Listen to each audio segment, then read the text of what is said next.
Turn one soul ring. You guys ready to go? I'm ready to go. That was a good talk. We could do a whole episode about time travel, I think. If we do a whole episode about Avengers. We could do a whole episode about Marvel. Or the Terminator time travel, the way that works. Yep. Yeah, which is it's kind of a paradox, but that's not what we're here for. Get to the chopper? That's Commando. Okay.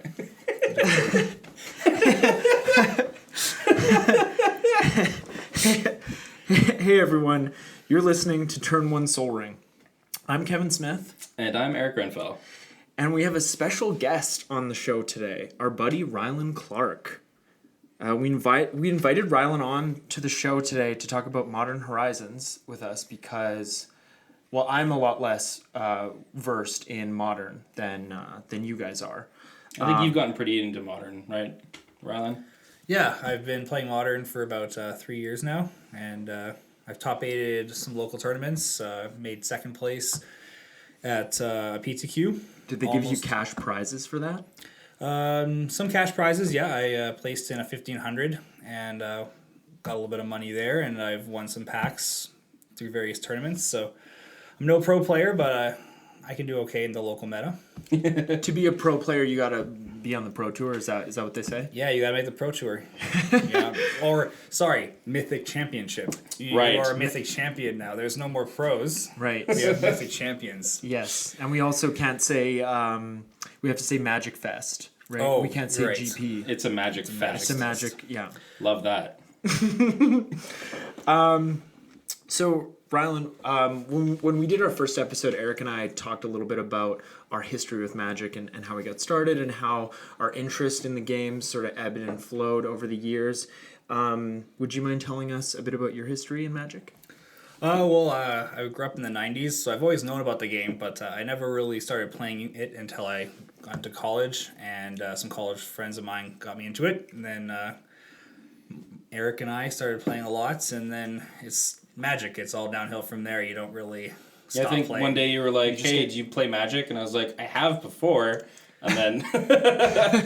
Yeah, I bought some cards. You dug out your box of cards. And we've been buying cards and trading cards ever since. I had like an 80-card, 5-color artifact deck. It's pretty sweet. Wow, Yeah. tabletop Magic at its best, right? Yeah. Yeah, we started out playing like counters decks and Eldrazi and Ingest. It all started with Ingest. Yep. Oh yeah, Ingest. That was the BFZ mechanic, right? Yep. Battle for Zendikar. I believe it was exile the top card of your library, opponent's library. Yes. Combat damage. Yes. It's great. A lot of fun. That was not fun. Very good. Very good and limited. Depends on which side you're on. Yes. So is it what set did you get back? What set did you start playing in? So I really started playing in Battle for Zendikar. It was my first set. Okay. And been playing since Battle for Zendikar. I think we did something big into Standard around Shadows over Innistrad. Yeah, I really started getting so I graduated out of school and then started playing around Shadows over Innistrad. How did you guys meet? I know this doesn't have anything to do with Magic, unless it does. But how do you guys know each other? I actually don't know that. We started working together. Well, I started working at Subway, and he was working there. So we've been working, we started working at Subway. Man, that's like 10 years ago-ish, I think now. Yeah, I was thinking about it on the way here, and it was just like 10 years ago. Wow. Fuck. Yeah. Yeah, work friends turned into real friends. Yeah. Yeah, I mean, good for you guys. Common interests will do that. Yeah. Absolutely. Subway wasn't the best, but Yeah. So you Common guys, enemy. You guys would have been like 18, 19 when you were doing that? Yep. around then, yeah. Okay. Yeah. Interesting. And you didn't know each other before that? Nope. No. Wow. Subway. Okay. Subway. Go figure. Fresh. It's not all bad. That should be their slogan. Well, I mean, eat fresh, so. It's not fresh. Don't say that. I mean, we can say it. It's fine. All right. I have no comment on this. Yeah. Well, today on the show, we brought Rylan on to talk about Modern Horizons. We brought him on to talk about Modern and Modern Horizons In general. But we're going to be talking a little bit about Commander too, and the other formats going to be peppered in there while we do this set review for Modern Horizons. But before we do that, we're going to talk a little bit about some Magic news that came up today. And as I'm sure anyone who's been playing Magic over the last probably 10 or 12 years has known that the cardstock has been going downhill. Yeah. You know, the cards bend, the foils curl. Oh my goodness. Like Ixalan, even just like regular cards, you just had them on the table. Yeah, you put them on the table for one night and they're curled. What is that? Yeah. This is a card. It's supposed to stay flat. Can I play with it? No. You'd buy packs, and the packs would be curled. Like all the cards in the pack would be curled. Yeah. You know, and like foils always curled a little bit. A little bit. But you know, it sort of got to the point where you'd buy like a Commander Precon, and the flagship commander in the box would be curled. You know, Curled to like 45 degrees. Like it's like a boat, pretty much. yeah. Actually, during our Commander League last summer, Trevor played Aminato, and he double sleeved his commander. And he never double sleeved, but he did it, and it still curled. We could not get rid of that curl. It was curled the whole time. It was airtight, and it curled.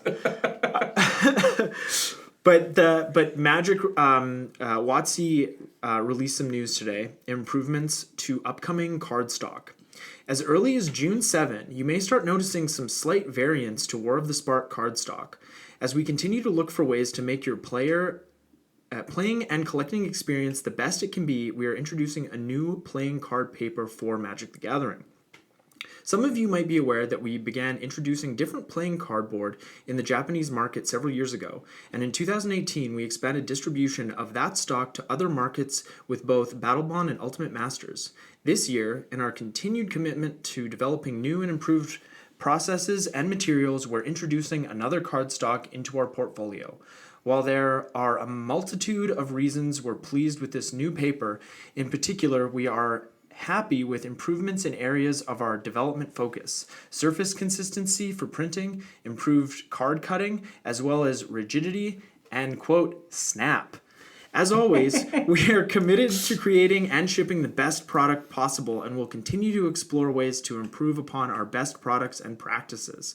We look forward to players and fans getting their hands on the new paper and letting us know what they think. We'll let you know. We're going to let you know. It's just like, you know, because you can get a card from, you know, like I bought a 4th edition or a 5th edition Mana Vault. Mana Vault was printed in that set, right? Like white border. I don't remember exactly, but it's an old card. I got the old Mana Vault because they dropped in price when Ultimate Masters came out. And that card was flat. So just use that paper, you know?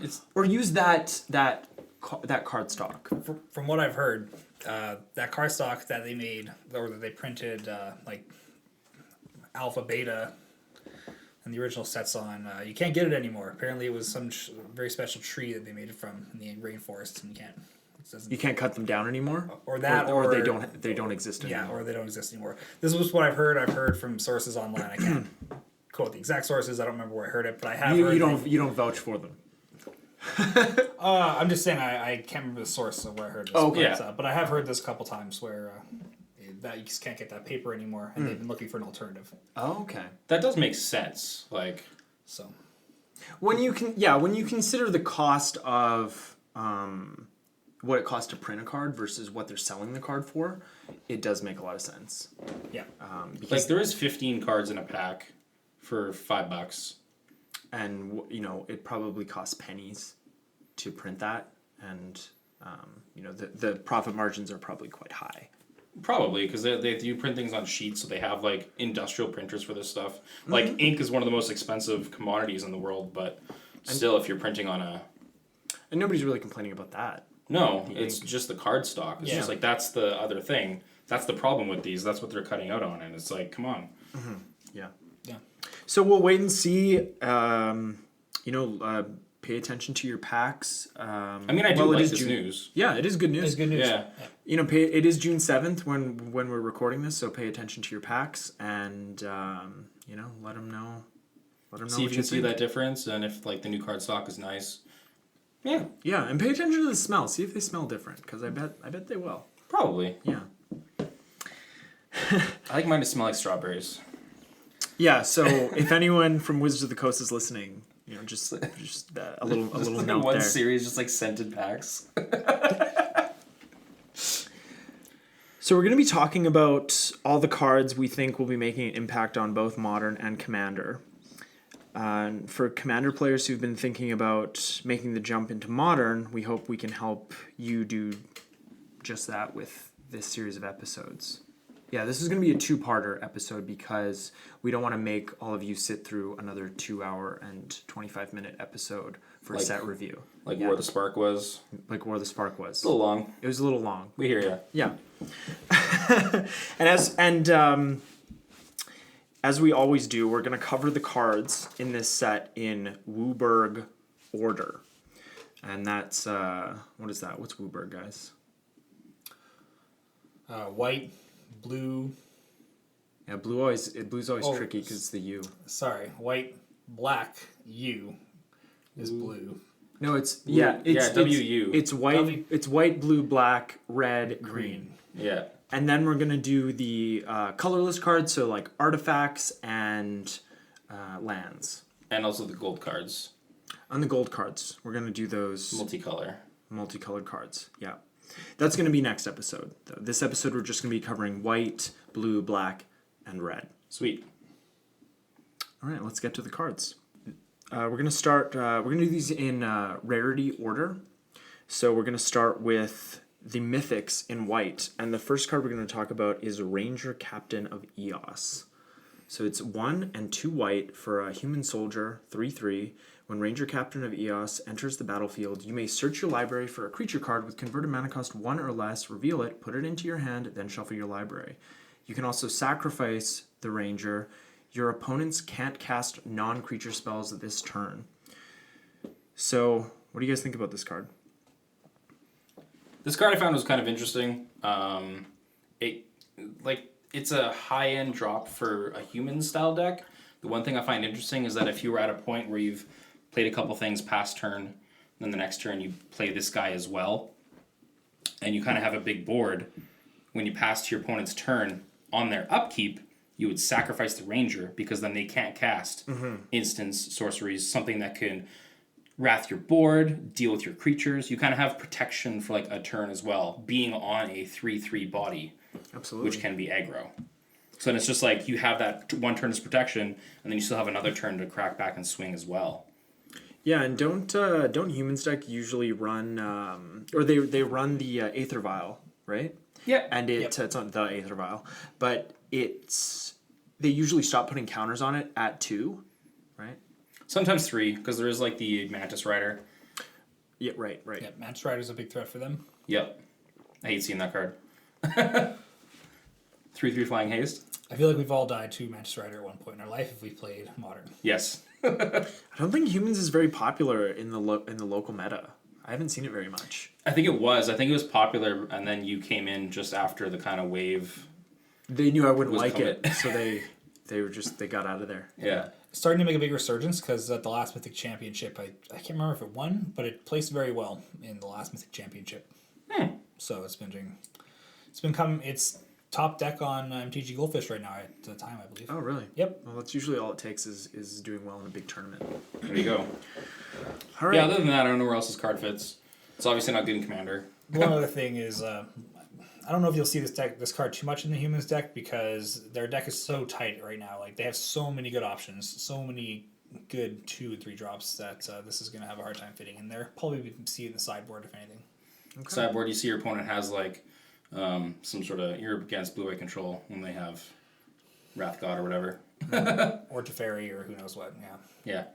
Yeah, Planeswalkers. Sometimes all they need is just an extra turn, but yeah. Next mythic up is Sarah the Benevolent. So this is one of only 2 Planeswalkers in the set. She is 2 and 2 white for a 4 loyalty Planeswalker. Her +2 is creatures you control with flying get +1/+1 until end of turn. Her -3 is create a 4/4 white angel creature token with flying and vigilance. And her -6, you get an emblem with, if you control a creature, damage that would reduce your life total to less than 1 reduces it to 1 instead. That's Worship. Yep. That was 1 in a white from Urza Saga, and I think it was reprinted in core set? I think it's 3 of anything in a white. 4 mana for worship. 4 mana. Okay, Yep. I stand Enchantment. corrected. Yeah. I'm gonna check though, not right now, later. I don't want to be wrong, for real. That's like for 4 mana, you still get a 4/4 angel with flying and vigilance, and then this stays around to maybe help you. I found it was kind of spicy having the -6 of worship, but overall, it's a pretty lackluster card. Yeah, it doesn't really help you win the game. It kind of just helps you stay not lose the game. Yeah, but you can still lose the game. Yeah. It's a support card, and like Nissa Vital Force, you only need 1 activation and a turn to ultimate her. Yeah. Which is nice. Planeswalkers that do that are always nice, but obviously if you have a doubling season, you can just do it the turn she comes in, but you can say that about a lot of Planeswalkers. But it's like having a worship that your opponent just can't interact with. Yeah. It's pretty cool. That's true too. Yeah. Yeah, I wonder, I often think that about emblems, if they're going to create a way to interact with them in the same way that we can't interact with emblems like the same way that we can interact with Experience counters. exactly. Yeah. Or energy. Exactly. Yeah. But emblems, I think, are much more prevalent in Commander, anyways. So, do you guys think this is going to see play only in Commander, or are we gonna? This isn't good enough for Modern, right? I don't think this is fast enough for Modern. Yeah. There's too much good stuff at 4 mana. There's no way. Yeah. Yeah. Yeah, there's a lot of other things you can do with 4 mana. Yep. Okay. Well, then in that case, we're probably going to see her price decline because I think she's still like around the $20 mark. What? Yeah. Wow. Yeah. I personally wouldn't pay that for this card. No, and I'm sure you won't have to. Yeah. All right, we're going to move on to the rares in white. And the first rare we're going to talk about is Sisay Weatherlight Captain. She's 2 in a white for a human soldier, 2/2. Sisay Weatherlight Captain gets +1/+1 for each color among other legendary permanents you control. You can pay Wooburg to search your library for a legendary permanent card with converted mana cost less than Sisay's power. Put that card onto the battlefield, then shuffle your library. You know what? When I first looked at this card, this is the first time I've noticed that it's mana cost : So for all you listeners, if you see cost : that's probably it's probably a broken card, or it's a lot easier to break the card. Because you can just use that ability over and over again if you have the mana. Mm-hmm. You Absolutely. just keep going. Mm-hmm. Yeah, not having to tap it. Very good commander card. Very good. Very good commander card. Yeah, and it's sort of it's I'm not sure if it's better than the original Sisay, because that Sisay you can search for any legendary permanent, but it goes to your hand, legendary card or permanent. So you can search for the legendary spells that we saw in Dominaria. Yeah. But this Sisay puts them directly onto the battlefield, which is a very, very powerful effect. Yeah, and you can also increase her power. Like if you can pump her power somehow, you can search for larger and larger. Absolutely, effects. yeah. You don't just have to pump her power with legendary permanents, right? You can do it with all kinds of other effects, aura effects. Yeah, or if you have like an artifact that gives her +3 power, you can start her at 5 and then grab something. She's a 6/3, grab something, a 7/4. It's cool that she pumps herself by grabbing the legendaries that are on the battlefield as well. And legendary lands are gonna increase her power. Just everything. Very, very cool card. Not sure how I would build it if she was gonna be. You could probably go pretty broken with it. You definitely could. Yeah, you definitely could. Especially because they go directly onto the battlefield. Yep. That's very, very powerful. Oh yeah. Okay. The next rare we're going to talk about is Giver of Ruins.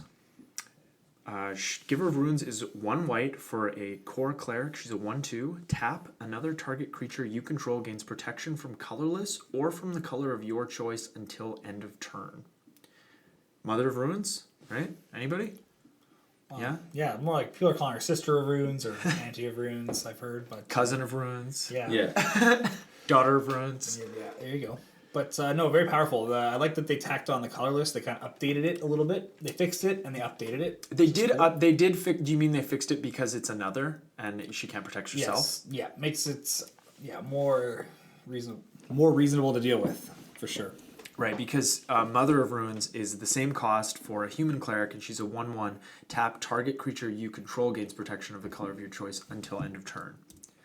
So Mother can protect herself. But yeah, I do really like that they did colorless because that has been, when it comes to protection, that's been something that we have not been able to deal with. Yeah. Yeah, there's not a lot. You don't see a lot of protection for colorless. I don't believe. I haven't. No, there's circle of protection artifacts, Yeah. but that doesn't get played in Commander.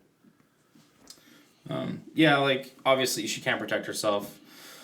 That might see, because I know in, like, Legacy, that's why Mother of Runes is so good, because you're automatically, like, 2 for wanting somebody if it stays on the battlefield, because they have to use 2 spells on it just to get rid of it. Yeah. Yeah, you want to kill a mother before, while she still has summoning sickness.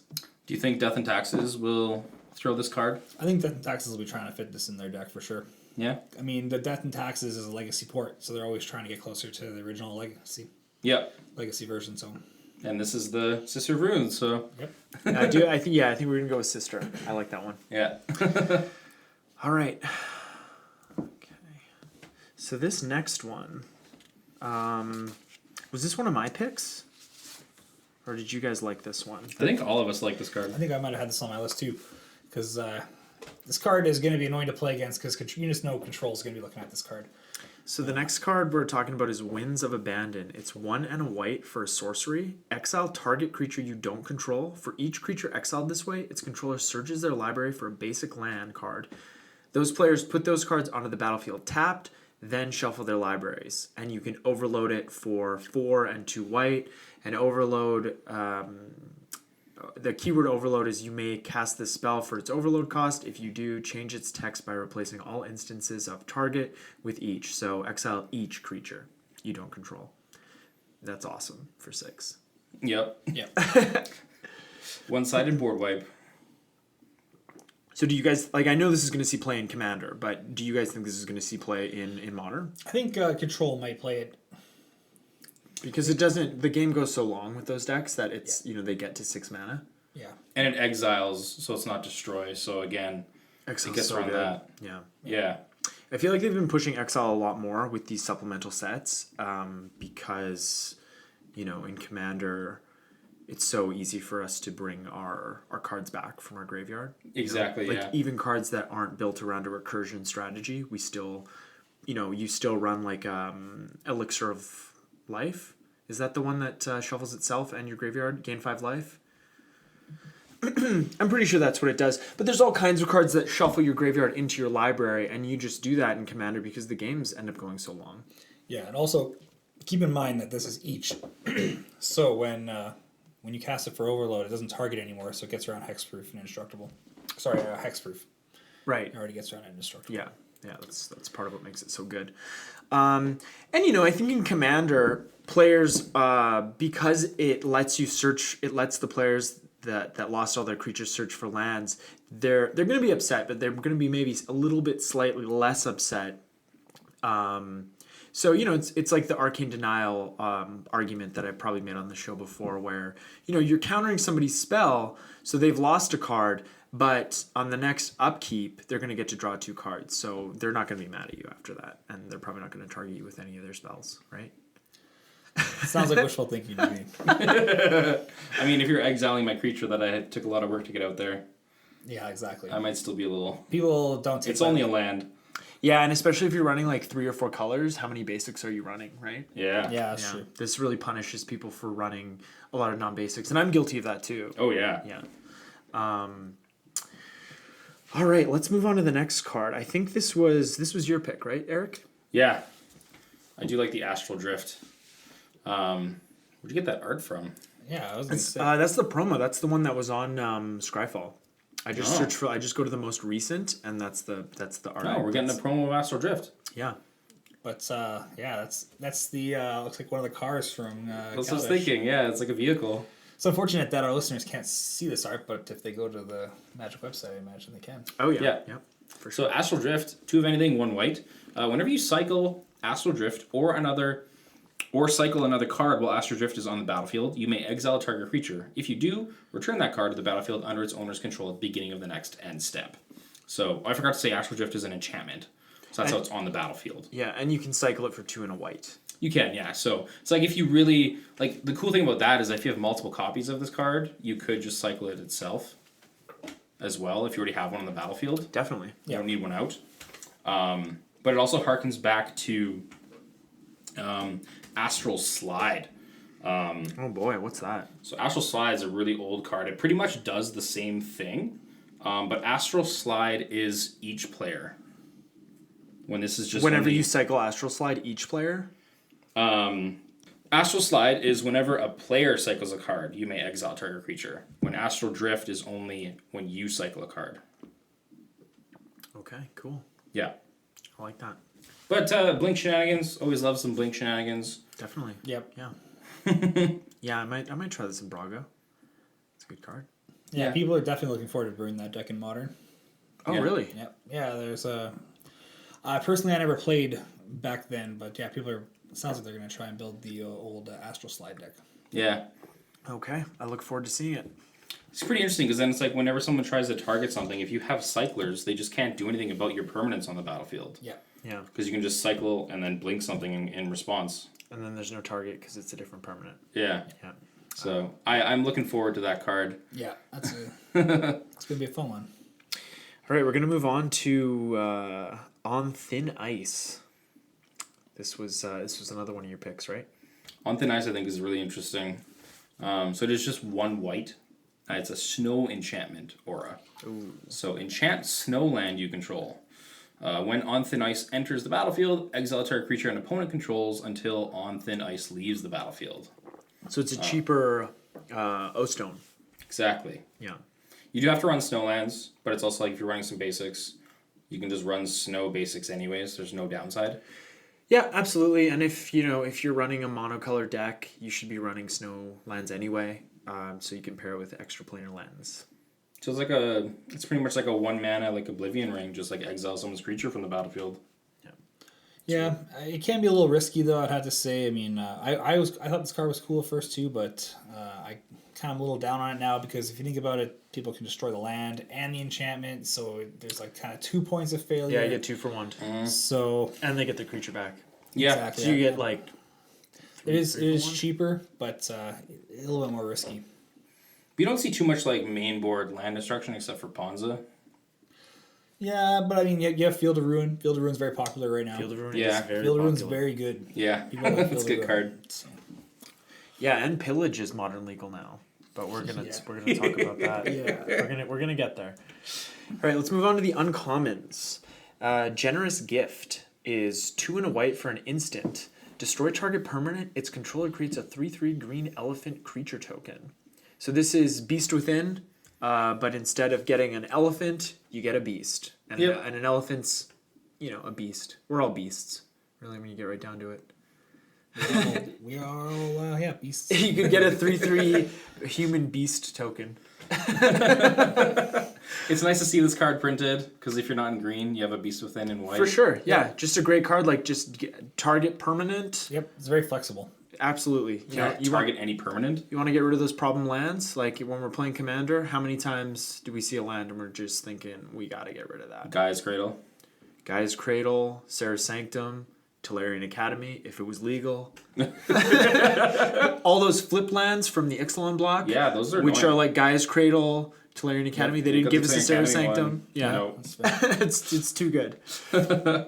I think we're going to see this a lot in Commander. I don't know about Modern. I think Beast Within is maybe sees Fringe play in Modern. I think Fringe. Yeah, we don't see a lot of Beast Within, but yeah, it's just nice to have it in another color. So Absolutely, it's, yeah. available to white now. So Yeah. all like you it. mono white players out there, Sweet. Rejoice. yeah. Next uncommon we're going to talk about is Wing Shards. It's 1 white for an instant. Target player sacrifices an attacking creature, and it has Storm. And if you don't know, Storm is when you cast the spell, copy it for each spell cast before it this turn. So I've been ruined by this card in Commander, especially when I'm playing Voltron. Even Voltron with like a way to create tokens so that I can get around edict effects, which is what this is, but it's that Storm really gets you. Is this, Storm's a very powerful mechanic, but is this card good enough to see Modern play?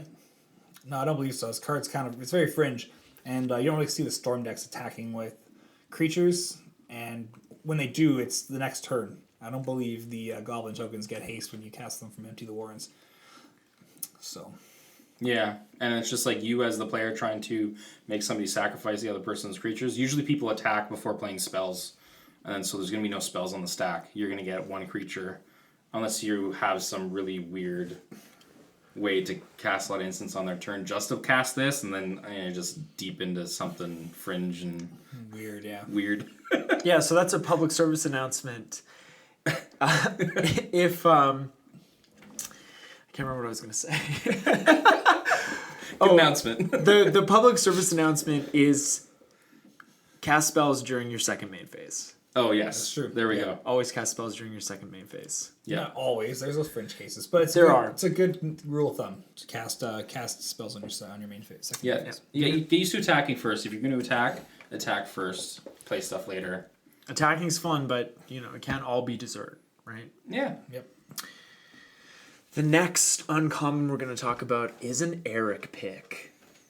Oh, yeah. This card's really weird. We got Valiant Changeling. It's 5 of anything and 2 white, so it's a 7 cost creature shapeshifter. That's expensive. Just a 3/3. It has double strike. Oh. Yeah. So, but this spell costs 1 less to cast for each creature type among creatures you control. This effect can't reduce the amount of mana this spell costs by more than 5. So, I just think it's interesting if you can somehow have a lot of different creatures out there. Casting like a 3/3 with double strike for 3, that's good value. That is good value. Yeah. Yeah, a 2 mana 3/3 with double strike. Yeah. That's great. Yeah. And So like a lot of creatures we have just like... cover that up. Yeah, it looks a little better, right? Yeah, 2 mana, 2 white, 3/3. I was looking at this card too, and it did intrigue me. I play spirits, so this card did cross my eye, but it does seem a bit risky. Do you think that he is separate from the horse, or him and the horse are all one like shape-shifting thing? He's just that's just him. Okay, I Yeah, like it. he is the guy on the... Like, that's the one creature. Yeah. Just the guy on the horse. No, the Or whole thing. him whole and thing. the horse. Whole thing, Okay, yes. good. I just want to make sure we're on the same page Okay, about yeah. this art. Like the rider, the lone rider from Shadows over Innistrad. Oh, yeah. And then it's it that rides as one. Yep. Oh, That's is good. it a flip card? Yes. Yeah. Yes. So it was like a 1/1 with double strike and lifelink, and then it turned into like a 2/2 with double strike and lifelink and something else. It was ridiculous. It was pretty good in standard. Yeah. It wasn't double strike, it was first strike. But it was a very good card. Yeah. The next uncommon we're going to talk about is Vesperlark. It's 2 and a white for an elemental 2/1 with flying. When Vesperlark leaves the battlefield, return target creature card with power 1 or less from your graveyard to the battlefield. And Vesperlark has Evoke, which is 1 and a white. You may cast this spell for its Evoke cost. If you do, it's sacrificed when it enters the battlefield. And this card is a baby Revelark.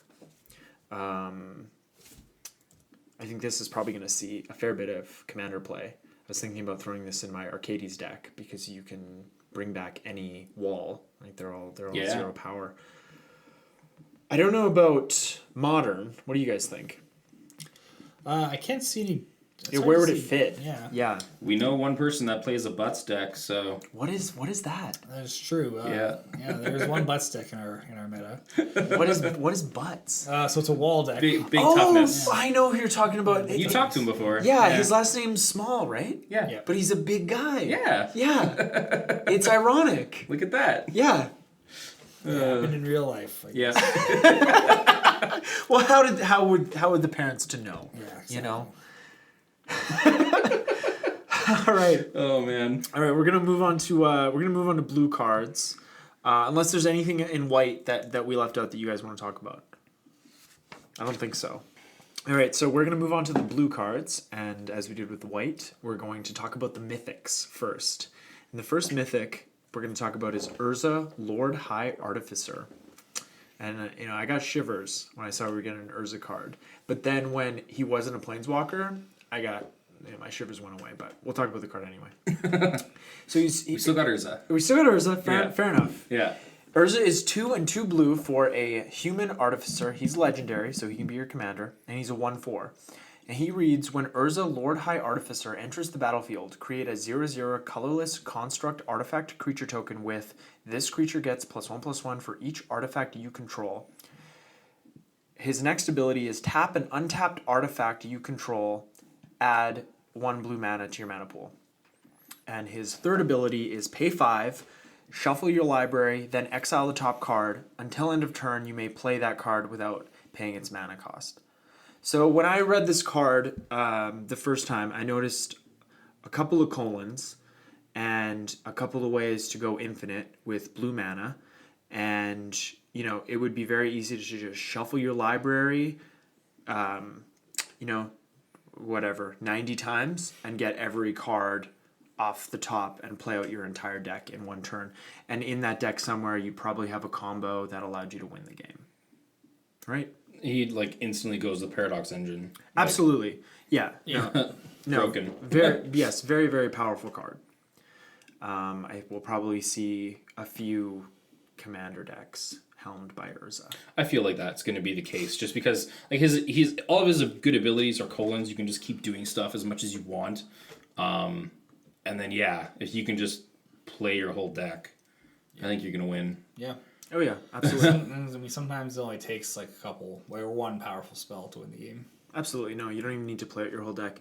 And this is a huge upgrade because the last time we saw Urza in card form as a creature was Blind Seer from Invasion, and that was 2 and 2 blue, so same cost for a 3/3, similar rate. Creature legend, 1 and a blue, target spell or permanent becomes the color of your choice until end of turn. And it's got a colon, so you know, can do that as much as you want. Much as you want. Much as you want. Yeah, it's garbage. Don't play this card. I mean, this has flavor text and the other one doesn't. Right. I think he sees more than he lets on. Gerard. Yeah. Who's Gerard? He was somebody on the Weatherlight, right? He was like one of Sisay's. Sure. He was he was a crew member of the Weatherlight when Sisay was the captain, and he was like Gerard Capuchin. And they did some like creatures in Dominaria that had Capuchin as a last name, and it was like a callback to Gerard and his family. I think they're somewhat famous on the plane of Dominaria. Right, I believe he's a super soldier, right? He was. Is he a super soldier like Captain America? I believe so. Like I believe Urza made him through like basically like biology experiments and making the perfect human to fight against the Phyrexians. I believe is where he came from. Cool. Yeah, that's right. Because the Weatherlight could planeswalk, but none of the crew members were planeswalkers. Nope. Which is pretty cool. That's how they were able to travel from plane to plane and fight the Phyrexians. That's right. Cool. Whew, man, I love that lore stuff. That's like when I was like a kid and was playing. It was pretty cool. All right, let's move on to the next mythic. This is Echo of Eons. It's 4 and 2 blue for a sorcery. Each player shuffles their hand and graveyard into their library, then draws 7 cards. And if that wasn't enough, it has flashback for 2 and a blue. And flashback is you may cast this card from your graveyard for its flashback cost, then exile it. So this card's pretty good in Legacy, right? I think we were talking about this earlier. This card is essentially a reprint of Time Twister. Right. So reserveless. This is a reserveless card. This is a very powerful effect. So it kind of looks like they're trying to find ways to print some of these older cards that are very expensive. And very powerful. Does Time Twister cost 6? Time Twister costs just 3 to play it from your hand for this effect. Oh, okay. And it doesn't have flashback. Right. So adding flashback for 3 on Echo of Eons kind of makes it a Time Twister. So you just got to discard it somehow. You discard it somehow and you have yourself a Time Twister. Faithless Looting, blah, blah, blah. Oh, I don't... What am I going to do? Yeah, Faithless Looting, Cathartic Reunion, there's lots of ways to discard this. Hands down. Yeah. All right. We're going to move on to rares. First rare we're going to talk about is Archmage's Charm. Yes. It's blue for an instant. I love this card. Choose 1, counter target spell. Target player draws 2 cards, or gain control of target non-land permanent with converted mana cost 1 or less. This is a good card. I think it's a really good card. I don't know if it's really going to see much play in Commander. I definitely see Control and Modern picking this up just because of the modes. I think it might see play in Commander in a mono blue deck. Yeah. Right? Like triple blue is not that easy once you get into the 3 color area, but I think it could see play in a mono blue deck. Yeah. Yeah. And it's like the decks that already play Cryptic Command. This is just one less, and then it has 3 modes again. And so you just have all this choice of what to do. Absolutely. Leave up a counter spell, and then if you really don't need that anymore, draw more cards, get through your deck faster. That's got a lot of value. Yeah. Yeah. 3 blue on turn 3 consistently, though, can be pretty difficult. You gotta get pretty lucky. Yeah, that is the thing. And we still see that with like Cryptic Command. Sometimes you just can't cast it on turn 4, right? Cryptic Command is even tough to cast on turn 4 Yeah, consistently. yeah. So, but if those decks are already running cards like that, you can still run this card. And in Commander, if you're running Cancel or another 3 cost counterspell, Yeah, actually, this is better. it's just better. This is actually good in all formats, probably. Yeah.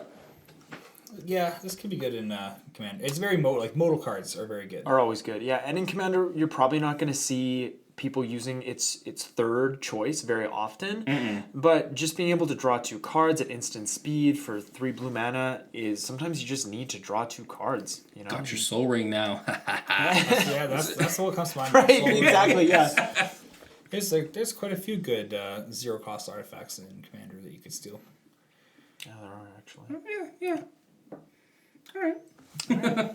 Next card, Flusterstorm.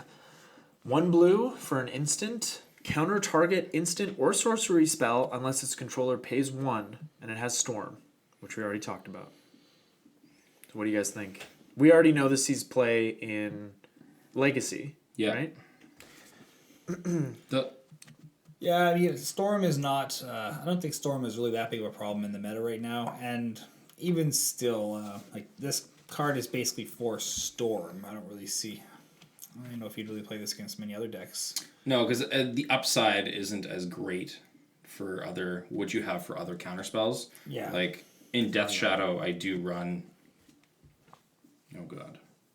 Disdainful Stroke? No. Stubborn Denial? Yeah, Stubborn Denial, that's the one. So that's a 1 blue counter spell. But it can like counter anything once you have a creature with 4 or greater that's instant or sorcery. But the amount of times I still get people with just you have to pay an extra 1, it's pretty good. Because you're tapping out a lot of the times in Modern, and so just paying that 1 extra, you can usually get that counter spell off. So it's like... It's a fair point, actually. Sometimes all you need is 1 mana, because we'll have to see. We'll have to see how this one stacks up in Modern.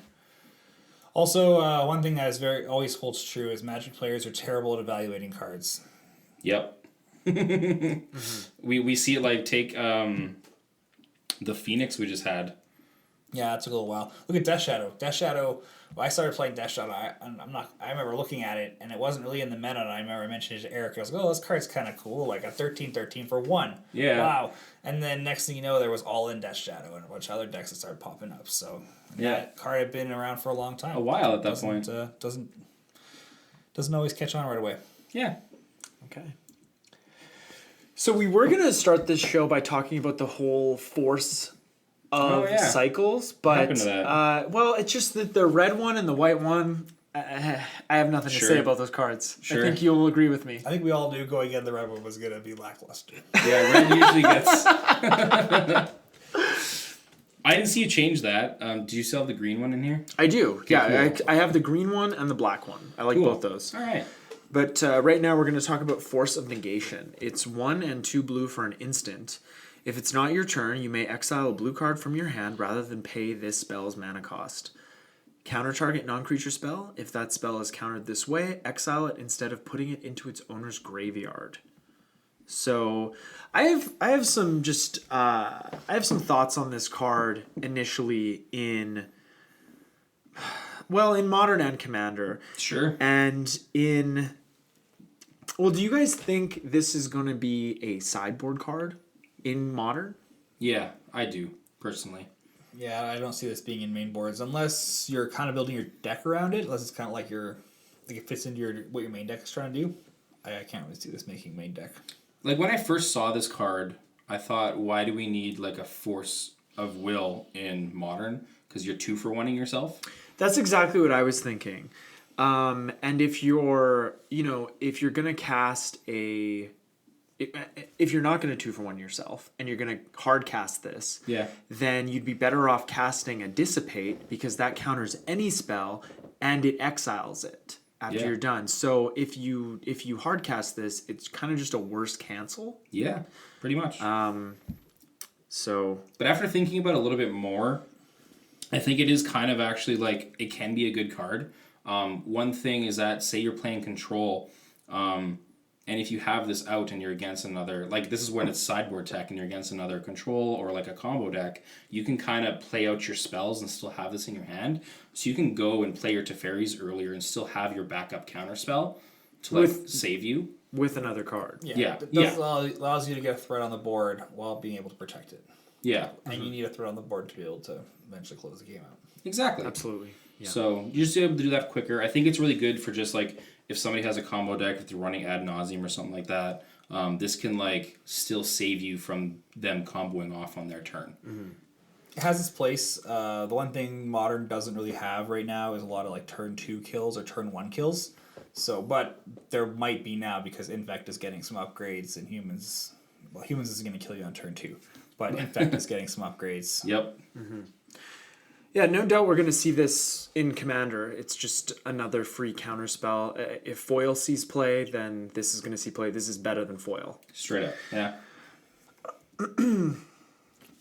One last thing to point out on that too is it's nice that they kind of fixed the mana cost. I don't know why Force of Will is like 5 mana. What is that to hard cast that? Yeah, that's so expensive. Yeah, and they always talk. Trace Nielsen's always saying about how when she painted the art for that, they're like, oh, it's going to be this really cool, powerful spell, and why is it 5 mana to counter a spell? What is this? Yeah, you know, or like, I don't know what they were thinking. And they're like, hey, Therese, it's free. You just got to pitch a card and pay a life. There you go. Yeah. That's pretty much what the mana cost is. That should be at the top of the card, not 5. Yeah. Oh, I've hard casted Force of Will. So the next rare we're going to talk about is Future Sight. This is a reprint. This was originally printed in Onslaught, I think, and then Eternal Masters, and now it's being printed again. Future Sight is 2 and 3 blue for an enchantment. Play with the top card of your library revealed. You may play the top card of your library. I think this is a criminally underplayed card in Commander. The card, Experimental Frenzy, that came out recently, and that's seen a ton of play because that's a huge upgrade for red. But blue players aren't playing Future Sight as much as they should. I mean, 5 mana is steep, and it is a restrictive mana cost. But I put this in a lot of my blue decks, and just that ability to play lands, like if you have enough mana, you can just cycle through your deck so fast. The only difference, or one of the differences between this and Experimental Frenzy is that with Experimental Frenzy, people don't get to see the top card of your library. I think that's the big reason why people don't like Future Sight. Revealing that information. Is revealing information. Especially when you're a blue player, you have the counter spells and stuff like that. You don't want to be giving people the information of what's in your hand. Come on, they know you have the counter spells. Or if you're trying to combo off and stuff like that, people can see the pieces coming up and stuff like that, so... Well, fair enough. And you know what? If this card was, if Future Sight wasn't cheap enough already, it's gonna be like 45 cents. Sure, after yeah. this. So if you want a foil one, just pick it up, grab it. I still think it can be a pretty good card to run because, like you were saying, you can just, if you have the mana, you can just go through your deck because you can keep playing the top card of your library. Or if you need a land drop, the top card is a land. You play it, you get to see the next card. Yeah. I like it a lot. I like Future Sight a lot. Next rare we're going to talk about is Mirrodin Besieged. Mirrodin Besieged is 2 and a blue for an enchantment. As it enters the battlefield, choose Mirren or Phyrexian. Mirren, whenever you cast an artifact spell, create a 1/1 colorless mirror artifact creature token. Don't choose Mirren. Don't choose Mirren, yeah. I shouldn't have even read that. The card reads, Phyrexian, at the beginning of your end step, draw a card, then discard a card. Then, if there are 15 or more artifact cards in your graveyard, target opponent loses the game. I like this card. I love this card. Yeah, I am very fond of this card as well. I personally am not a fond of playing artifact decks in Modern, but this card just slots right into them. Like, it's so good. It really does. Yeah, how hard is it to get 15 cards into your graveyard? 15 artifacts. Also, when I saw this card, I was saying that I wanted to build a new Modern deck, and I just want to have artifacts and loot abilities, and then just win off of Besieged. Yeah, you intuited that this was coming out, hey? You just it was like The Shining. Yeah, you must have known. It's like when you know the next song that's going to be played on the radio, and you're like, that's the song! There we go! Yeah, I love that. Just target opponent loses the game. Yeah, it's very cool alternate win con, and 3 mana in Modern is very doable. Very it's doable. kind of like the sweet spot where you want to be. And you know, I like this in Commander because it doesn't say that you win the game, but you can one-shot opponents. You know, you can make deals with them and say, like, look, I've got 15 artifacts in my graveyard, and I can kill you or I can kill you. It's up to you guys. What are you offering me? Yeah. All right? I still think this is pretty good in Commander, too, because you're just one-shotting people every turn. Yeah. Absolutely. It's Yeah. great. Yeah. And I mean, how many turns do you need to then you win the game?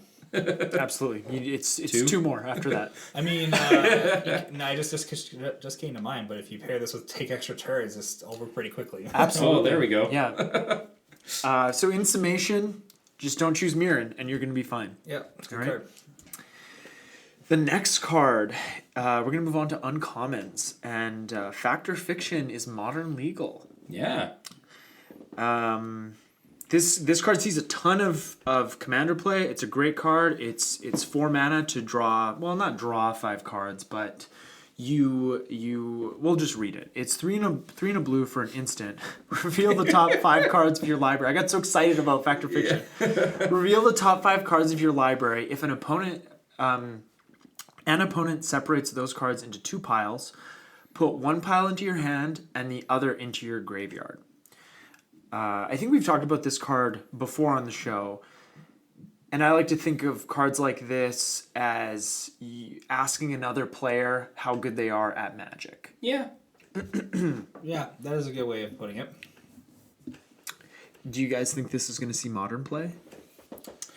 No. Or is this just going to make it cheaper for Commander? What do you think? Cheaper Yeah, foils? it's hard to say. I mean, if anyone's going to play it, it might be the Storm decks, but...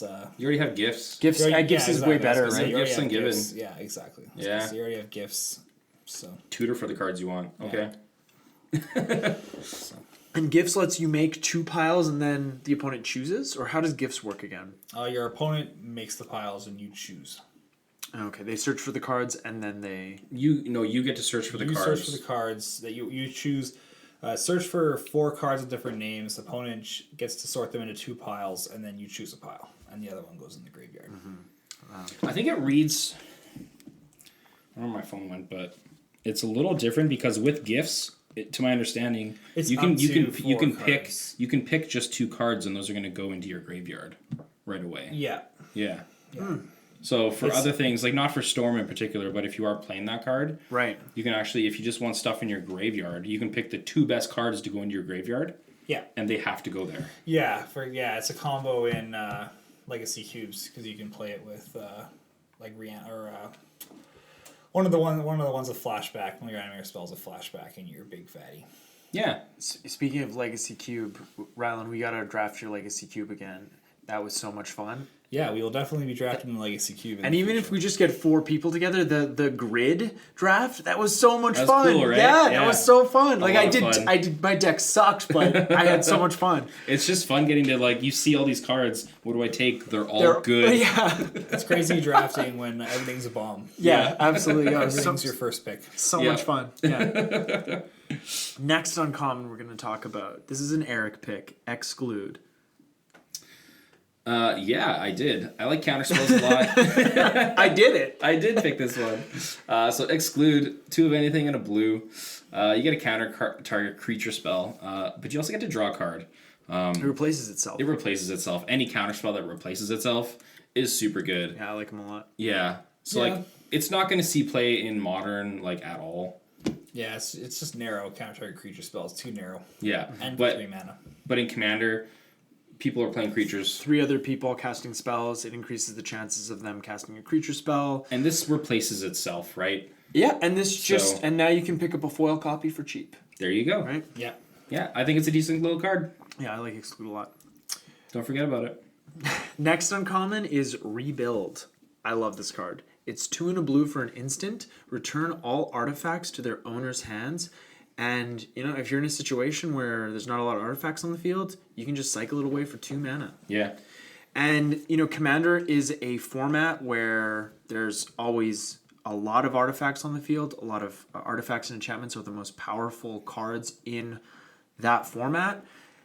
And being able to bounce them away at instant speed is very powerful. Or, alternatively, if you have a lot of artifacts and somebody casts a Vandal Blast or a Shatterstorm, you can cast this and save all of your artifacts by targeting yourself. Yeah. But I want to know what you guys think about this in Modern. Modern already has Hurkyl's Recall, but for 1 extra, you get to have the option of cycling, so it's interesting. Hurkyl's Recall is Modern legal? I believe so, yeah. Yeah. It's Modern Masters. So Oh, Hurkyl's okay. Recall, because was kind of Merfolk's go-to for Affinity, and some blue players' go-to for Affinity for a while. Interesting. Okay, I didn't know that.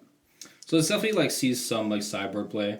Really good to just get Affinity out of there. Right. Also harden scales with all their tokens they make from the Hangerback Walker and stuff is good. Of course, and then the tokens are gone. They're just gone for good, so. Also, a lot of Affinity would also just replay their hand right away too. You get to consider too. Yeah. It saves you a turn. Yeah. Yeah, I've used this card a lot more in Commander to save my board. Yeah. When I'm playing my Memnarch deck or something like that. Or, Yeah. or Joyra. Yeah. Yeah. Good, Yeah, in good card Commander this is nonetheless. interesting because it'll be all artifacts for all players. So And, it's just so great because you can cycle it away. yeah. Yeah. If you don't need it, it's just cycling is so good. Okay, the next uncommon we're talking about is another addition to the Artifact Mage cycle. So this one is Tribute Mage. It's 2 and a blue for a human wizard 2/2. When Tribute Mage enters the battlefield, you may search your library for an artifact card with converted mana cost 2. Reveal that card, put it into your hand, then shuffle your library. We have this for 1, we have this for 3, now we have it for 2 mana. And we also have Treasure Mage, which is 6 or more. Yes. And Trinket is 1 or less. So you can get Oh, the right. artifact lands, you can get the Moxes, and this is great in Commander. You can get your Felwar Stones, you can get your Talismans, you can get all the good 2 mana rocks. Yeah. You can get your what's that artifact that combos with Brago really well that copies enter the battlefield? No, triggered abilities. It was printed in Masters 25. Yeah, Strionic Resonator? Yes. Yeah. Yes. Good man. Yeah, great card. So you just grab that, and I would definitely run this in like a Brago deck because you can blink it. Straight up. Yeah. But probably not. This is probably a Commander card. Yeah, it's not really purely. going to see much modern play. Yeah. Nope. All right, I like it. Also a zombie because you can tap it to draw a card. Oh, yeah. Yeah. Oh, my God. That's exactly what I need, right? Yeah. So the next uncommon is Twisted Reflection. Yeah. This one I chose. First, that art. I like dragons. Dragons are cool, man. This is a real cool art. Yeah. I love that one there. I chose Twisted Reflection for... I think it's going to be really good and limited. Oh, yeah. Yeah. Absolutely. The amount of choice you get with this card. So Twisted Reflection, 1 of anything and 1 blue. Choose 1. Target creature gets -6/-0 until end of turn. Or you can switch target creature's power and toughness until end of turn. Oh man, I just realized this is a layer's nightmare. And you can you can entwine it for a black and just kill that creature. Right? Yeah, That because if you target the same creature twice. Yeah, but what 'cause do you you can mean just- it's a layer's nightmare? In the sense of when you entwine it, like if you pick both modes and it's like, as people there's the whole thing of when you start switching power and toughness and adding, because I think if you use both of these, sometimes minuses end up coming out as pluses and stuff. It's very weird. Would it not, It ends up minusing its toughness and killing it or something. Yeah. Yeah, I think that's the point Yeah, of it. that's what I want to do. Yeah. But I'm not a judge by any means, but I just Yeah. know that when you start switching power and toughness with Minus stuff. minus and it gets to be Yeah, very because if weird. you minus their power to like -3 and then switch it, they're dead. Yeah. So it's like a removal spell, but it's also like just like a combat trick if something's just too big. Go ask your local judge about layers. Yeah, I'll talk to Steve Lee next time I'm at Fusion. Yeah. Okay, the next we're gonna move on to commons, and this was also one of your picks, right, buddy? I didn't hear about this one, and then Rylan comes over one day. He's like, "Chiller pillar, man." Oh, this is definitely the. Well, we should read it first. Yeah, Yeah. Rylan, you take the Oh, reins. sorry. Yes. Yeah. So, Chiller Pillar is 3 and a blue. For a snow creature insect is a 3/3. He has 4 and I believe it's 2 snow. Yeah. So for monstrosity 2, 4 and 2 snow. If this creature isn't monstrous, put 2 1/1 counters on it, and it becomes monstrous. Snow can be paid with 1 mana from a snow permanent. As long as Chiller Pillar is monstrous, it has flying. So this is the flavor win of the set. Best card name. Yeah. hands down. it's cool. Because then we have one flying in the background as well when it's monstrous. Like, as a butterfly. yeah. Yeah. Yeah. From chiller pillar to butterfly. From its cocoon, a flurry takes flight. Ooh, a Yeah. McFlurry. No, that's not product placement for McDonald's, so don't do that. Can I get the chiller pillar flavor, please? That would be a flavor win. I imagine it tastes like blueberry. Yeah. That's the Chiller Pillar flavor. All right. So the next common we're going to talk about is String of Disappearances. It's 1 blue for an instant. Return target creature to its owner's hand. Then that creature's controller may pay 2 blue. If the player does, they may copy this spell and may choose new targets for that copy. So when I saw this card, I thought of it as like a way to save your board if somebody board wipes and you're playing across from a blue player that also has a lot of open blue mana. But it's also it's sort of like a better or a slightly worse reprint of that Vapor card. It's what is it called?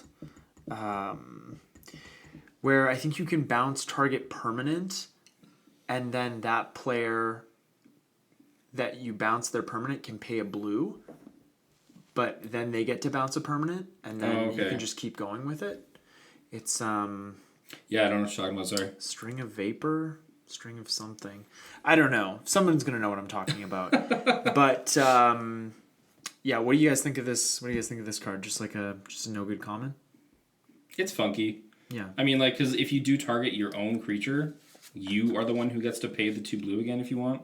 Yeah. That's right. You could save your own board. Yeah. In the event of a board wipe. I'm always thinking about board wipes. It's just, Yeah. I really don't like them. I mean, Yeah. I like them, but they have their place. But Yeah. It doesn't feel good to get hit with one.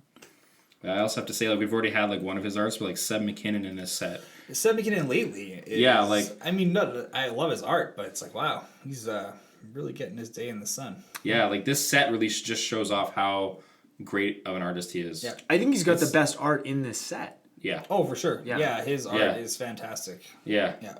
And it's, like, each piece is, like, unique in some sort of way. Yeah. Yeah. Yeah, he's not It's phoning awesome. it in. No. No way. No. All right. Speaking of Seb McKinnon. Yeah. Oh, here he is again. Stream of Thought. It's 1 blue for a sorcery. Target player puts the top 4 cards of their library into their graveyard. You shuffle up to 4 cards from your graveyard into your library. And it has Replicate for 2 and 2 blue. Oh, this is an old mechanic. When you cast this spell, copy it for each time you paid its Replicate cost. You may choose new targets for the copies. So if you had enough mana, you could just mill people, I right? guess if you have infinite mana, just throw Stream of Thought in your deck and you win the game. Yeah, You mill your opponents out. Yeah. I'll do it. I love the art on this card. It's great. I think that's why I picked it. Yeah. Why I Yeah. want to talk about it. The art is just amazing. Just a couple of old dudes. Yep. Yeah, I like it a lot. It's very blue art. You very, very. Very blue art. Yeah. He sort of looks like he sort of looks like an ice cream treat. The guy on the left. I don't know if it's one that I'd want, but. Yeah. So we're gonna move on to the black cards in the set, and we're gonna start with mythics. The first mythic we're gonna talk about is Yawgmoth Thran Physician. That's one you want to. Yeah. Oh, go, yeah, Go for it, I Ryan. can take this one away. Yeah, take it away. So it's Yawgmoth Thran Physician. He's 2 and 2 black for a legendary creature, human cleric. Protection from humans. Pay 1 life, sacrifice another creature, put a 1/1 counter on up to 1 target creature, and draw a card. He has another ability where you can pay 2 black, discard a card, and proliferate. Proliferate is where you choose any number of permanents and or players, then give each another counter of each kind they already there. So this works with poison, planeswalker, loyalty, everything. Experience counters. Experience counters, Yeah. Everything. energy, whatever you got. Yeah. Any counters that you got. But yeah, I just think this card's interesting. It's got a lot of abilities in modern. Protection from humans. Yeah, protection from humans. I just really like. I've always liked the idea of proliferate in modern, and this guy's got a lot going for him. And it's really cool, just like Urza, it's really cool that they finally gave Yawgmoth a card. Right? Yeah. It's young Yawgmoth before he got all too crazy with the Phyrexians, but it's just a really cool flavor card. Yeah, it feels like you get a lot of value out of this card. You get to draw cards. You're like slowly whittling down your opponent's board, and you get to proliferate. So And this, a sacrifice outlet that you don't have to pay mana to activate is always very powerful. yeah, I overlooked that point. That's a very good point. Yeah, I like this card a lot. Even as a commander, I'm not sure how I would build around it, but he's very cool. I like this card a lot. I definitely have a Golgari token deck that this guy's just fitting right inside. Just going right in there. Yeah.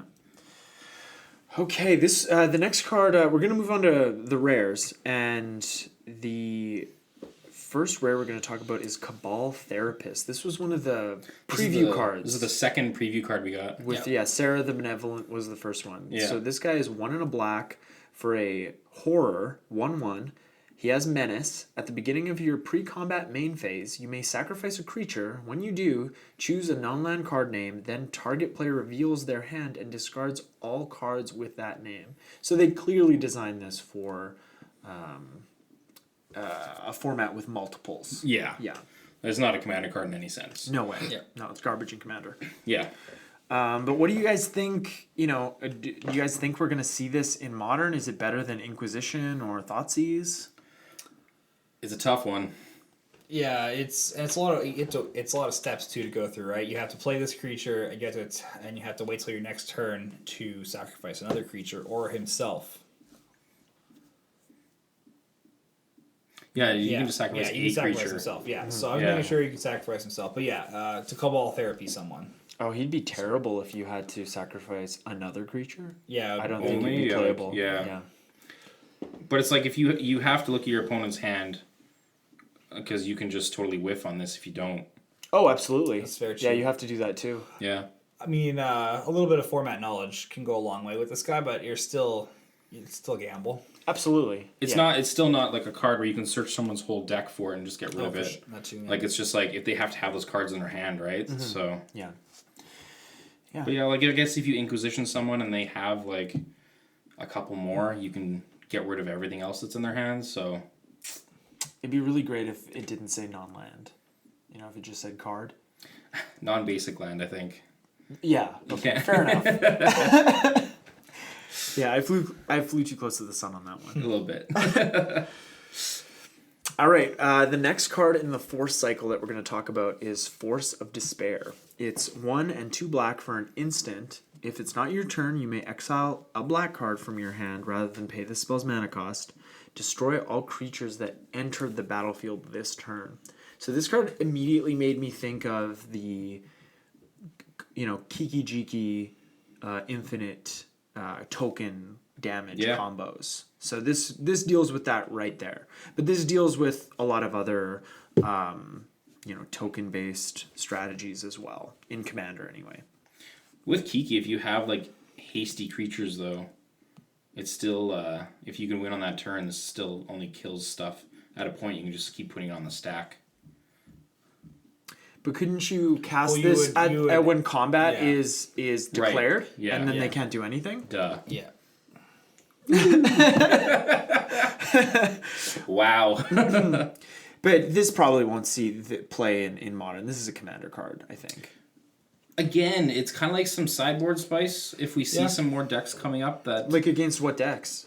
Well, like there is, like if we start seeing somebody try and Kiki, like we do have Kiki Jiki. It's Right, of more course. fringe. Yeah. But, or if someone has like a lot of Cocos, if they play creature and Coco in the same turn, like you do get a lot of value out of it. Yeah. Yeah. All right, we'll see. I really like the art on this card too. It's Yeah. and hey, look, there he is again. Yeah, so again, my comment for the art on this card is that I love it. It's really good art, but also if this art doesn't freak you out, you haven't spent enough time looking at it. The more you look at it, this card is horrifying. Yeah, it's kind of like Pan's Labyrinth. Yeah. Do yourself a favor and full screen the art on Force of Despair. Yeah, full screen and just do like 5 a minutes. magic eye stare. Yeah. Moving on to the uncommons. This is Good old Crypt Rats. it's one of your picks. Yeah, I think like this card can see some commander play for sure. 2 of anything, 1 black. You pay X. Oh, Crypt Rats is a 1/1 rat. You can pay X. Crypt Rats deals X damage to each creature and each player. Spend only black mana on X. Board wipe. Also like hits players in the face. You do hit yourself as well, so you got to watch for that. Yeah. We do have equipment that makes your creatures indestructible. So if you get one of those guys on the Crypt Rats, you can just kind of keep them around and keep wrathing things. Yeah. Yeah. Is this card pauper legal? Like, has it been printed in common or has it always been uncommon? Is this a new card?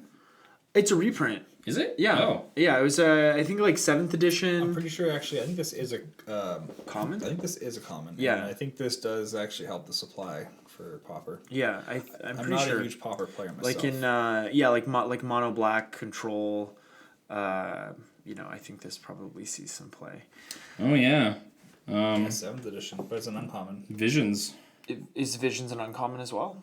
It was a common in Vision. Visions is the common. That's how we got Man, common. that art. I wish Yeah, we could that's- more art like that. No kidding. Yeah, that's like Force of Despair art. Yeah. Yeah. Yeah, well, the problem on this one that it wasn't. What's his name again? Seth. Seb. Seb. Cool. Nice. It's like a reboot name. Yeah. The next Reboot. That's right. The next uncommon we're going to talk about is Dregscape Sliver. He's 1 and a black for a Sliver, 2/2. Each Sliver creature card in your graveyard has Unearth 2, and Unearth 2 is pay 2, return this card from your graveyard to the battlefield. It gains haste. Exile it at the beginning of the next end step, or if it would leave the battlefield. Unearth only as a sorcery. So, in a Sliver deck, if your board has been wiped and you just need to get the combo pieces back on board, this card is going to do it for you. Because at the end of turn, they're going to get exiled, but you've already made 1,000,000 tokens, so it doesn't really matter. Yeah, also like I don't know if we want to start talking about it now, but like there is a Slivers modern deck. Yeah, And there is. They're getting a lot of pieces in here. They're getting a lot of upgrades. Yeah. And I think this is one of them. Being able to no? Yeah, this one wasn't. I'll let you finish. Yeah, sure. Like I think being able to unearth 2 any creature in your graveyard, sometimes you just need to get in that last bit of damage. If you can get like a big board again and swing in, they don't have enough blockers. Yeah. If you have like a certain combo in your deck, you can still get those creatures back to the combo one last time. But I still think like just getting in that last bit of damage sometimes, if you can bring back like 3 more creatures, your board's big again, and they don't have enough blockers. Absolutely. Yeah, they do have haste. Yeah. What were you going to say, Rylan?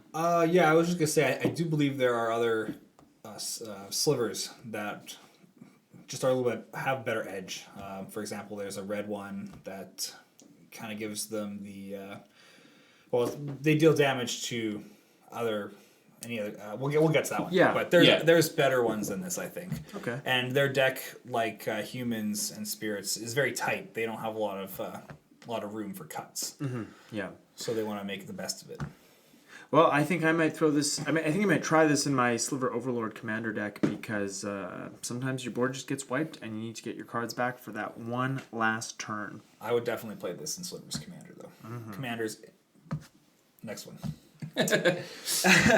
The next uncommon we're going to talk about is Feaster of Fools. I think this card's pretty sweet. Feast or Fools, 4 of anything, 2 black. It has Convoke, so creatures can help pay for it by tapping. They can pay for 1 colorless, or if the creature is black, they can actually pay for the black mana as well. So this guy can actually be totally free for you.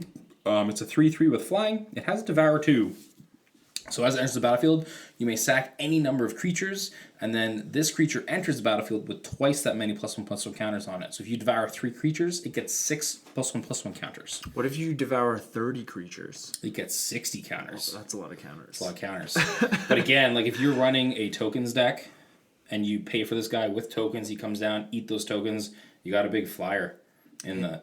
Yeah, they should have given him haste. Oh, that'd be even better. Yeah, let's just put more keywords on this guy. We need to fill up that text box there. Yeah, And trample. There's a little bit of room there next to the flying. Yeah. They could go the whole way. Yeah. But yeah, big flying creature, and you might not even have to spend mana for it, so I think Yeah. it can be pretty fun. And he has demon synergy. Demon synergy. Yeah. That's what I want. Yeah. No, I don't know about you guys. Unleash your demon. All right, next card, Rylan. This is one of your picks. Yeah, Carrion Feeder. I feel like... Oh, sorry. We'll start off with the card. It's Carrion Feeder. He's 1 black creature zombie. Carrion Feeder cannot block. You can sacrifice a creature, put a 1/1 counter on Carrion Feeder. He's a 1/1. So he's like one of the better zombies, I would say. He gets pretty big pretty fast, and I feel like he has potential in Modern, and also free sack outlets are always very good too. They're so good. Yeah. So I feel like this card has potential. I don't know where it fits. Also, once again, like there's a lot of brewing that's going to happen in Modern after this set too. Absolutely. So we don't know what new decks we're going to see yet. Also, right away, it's a multiple card combo still, but you got this guy. What's the green creature? Creatures can't get -1 counters. Oh, Malira. Malira. So you got this guy, Outcast. Malira, and then we have like There's also the one from Amonkhet, Visor of Remedies. Can't get -1/-1 counters as well, I believe, right? Okay. that one's a little bit different. And there's also that enchantment that is that players can't get counters or anything can't get counters. That white enchantment from They just- Amonkhet? They just can't get Solemnity. counters. Solemnity. Yeah.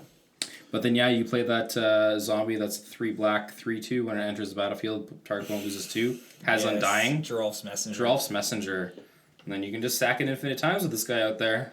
That is very true. Yeah. Oh, that's greasy. Fun times. Lose the game. Yeah, there's a lot of aristocrat ways to win the game. Oh, Yeah, yeah, so- of course. It's very But good.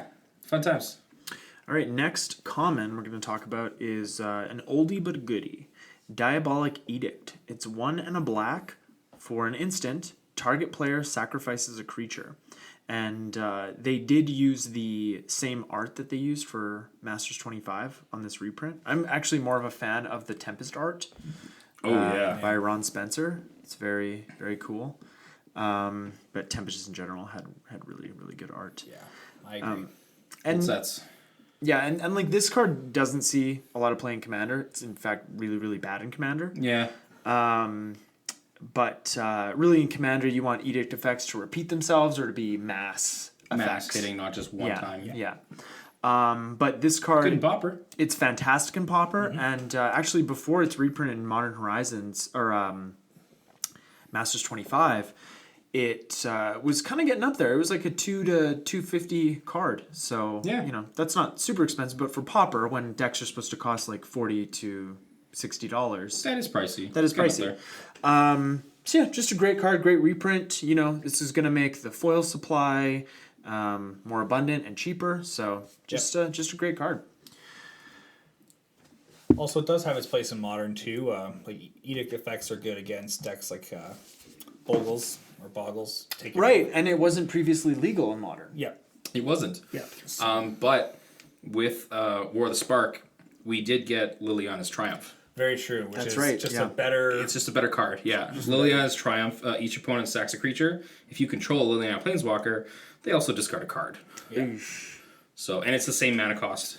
Yeah. So, it's uncommon, but So we're not going to be running it in our pauper decks. No, but again, like for modern, if you're gonna do edict, just do. You're going to run that instead. absolutely. And John did a lot of decks that might be running that card are running Liliana in some cases too. So then you get the card discard as well. Yeah. Yeah. So it works out very well for them. Yeah. Very good synergy for those players. All right, let's move on to the next common. Whose pick was this? This was mine. I really like this card. So it's Mind Rake. You get it's 2 and a black sorcery. Target player discards 2 cards, or you can overload it for 1 and a black, and you may replace or you may cast the spell for its overload cost. If you do, change its text by replacing all instances of target with each. So each player discards 2 cards. Each player discards 2 cards. So it's cheaper to overload it. Yeah, but you have to do it yourself as well. So I just thought this card was a very clever way of using overload as a downside, and I had to read it a couple times before I kind of realized what they were doing here. Right. You're like, wait a second, why is the overload cheaper? Yeah. But yeah, it's very clever. Very, very clever way of using overload. Yeah, I like this card too, because then like if you're in that position, you have no cards left in your hand anyways. Yeah, and absolutely. What just came to my mind is sometimes you want to discard cards. So it's all upside. Yeah, absolutely. There you go. You're running like Madness in your deck and stuff, or you got stuff with flashback in your graveyard. Yeah, there's a lot of graveyard decks, a lot of degenerate decks in Modern that would. Or you want to run this in Pauper because you're running, Reanimator. So you want to pitch that Ulamog's Crusher so you can exhume it on the same turn. You got my Bruin going. Yeah, I got that Bruin wheel turning. Yeah, nice. That's good. That's what we're here for. Okay, next common. This was whose pick was this? This is another one of mine, but Eric likes this one as well. I do. Yeah. Do you want to do this one? Sure. So we got Return from Extinction. It's a colorless and 1 black. You get to choose one. Return target creature card from your graveyard to your hand, or return 2 target creature cards that share a creature type from your graveyard to your hand. Ooh, I just realized the art on this is slivers.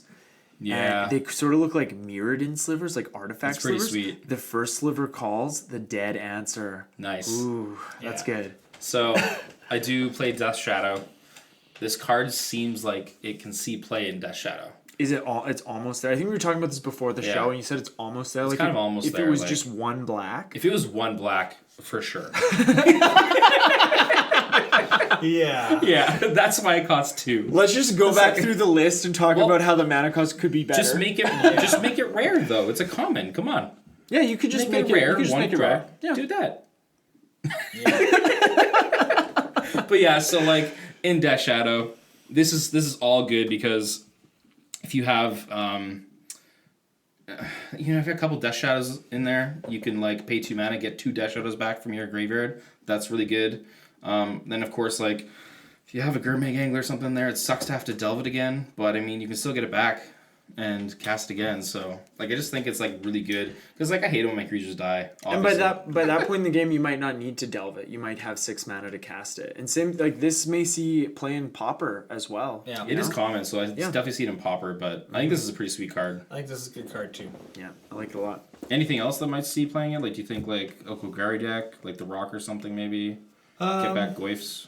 Yeah, it's possible. I would probably be running like Leon the Last Hope, but yeah, no, it could see play, and I mean tribal decks too might want this. Oh yeah, for sure. So because that creature type thing, you get 2 back. So yeah, definitely rewards those decks. Okay, so the last black card we're going to talk about is Umezawa's Charm. Just a little nice mention. Yeah, honorable mention. Yeah. It's 1 and a black for an instant. Choose 1. Target creature gets +2/+2 until end of turn. Target creature gets -1/-1 until end of turn. Or you gain 2 life. This is cool just because Umezawa's Jite is a really sweet equipment. Yeah, it is. It's really good. And those abilities are what it is. Mm-hmm. And so you just get like a one-time activation. Mm-hmm. Yeah, it's definitely flavorful. Yeah, I like it. I like it a lot. Yeah. Yeah, okay. Be ever loyal to your own best interests. I agree. That. I agree. Yeah, that's a lesson for everyone. Life lesson right there. Magic flavor text. All right.